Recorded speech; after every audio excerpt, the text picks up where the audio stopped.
منو خور پاسېدله د خپل ورور بې دردۍ سره قتل کړی.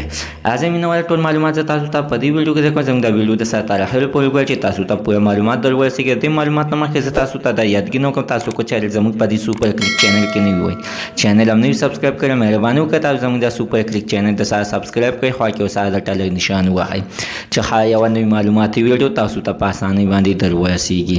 مینهوالو په وست او زه دغه شان ډېر ظلمونه کېږي چې اوس څنګه یوه خور راپاڅېدلې ده او خپل ورور بې دردۍ سره د دقې دپاره وجلې ده چې دا ورور به خپل خور ته بار بار ګورېدلو چې اخره کې دغه خور ته غوسه ورغلې ده او خپله ورور یې رانیولی دی وښلی دی ټکولی دی چې اخره کې په خښته باندې په سر باندې خپل ورور وښلی دی نو دغه په دغه ټیم کې بیا مړ شوی دی. خو عزتمنو دې ورور چې دی نو ما د خپلې خور سره په دغه باندې جنګ جګړې هم کولې چې دغه خپله خور خو د دې نه مخکې خو هم چا سره ګیره کړې وه نو هغه غوسه یې مو ته په زړه کې وه. خو ورور یې دغه خبره تر اوسه پورې چاته نه وه کړې چې کله چې دغه خور چې دی نو کله چې خپل ورور قتل کړو نو په خپله باندې ویل چې یو ده ما په زړه کې یاره وه چې دغه خبره چاته کې چاته ونه نو د دقې د وجې نه عزتمنو خور چې دی نو خپل ورور ووجلو. مینهوالو دا واقعه په پنجاب کې مخې ته راغلې ده. دغه شانته ډېر ظلمونه کېږي. دغه خور ته ګرفتاره کړل شي او د ټولو نه د ښه غټه سزا ورکړل شي. مینهوالو زموږ د سره تر نن ورځې خبر د دې ځای پورې د نوي معلوماتو لپاره د سره زموږ د سوپر کلیک چینل د سره سبسکرایب کړئ. خوا کې سره د ټلر نشان ووهئ. ښایي یوه نوې معلوماتي ویډیو تاسو ته په اسانۍ باندې در ورسېږي.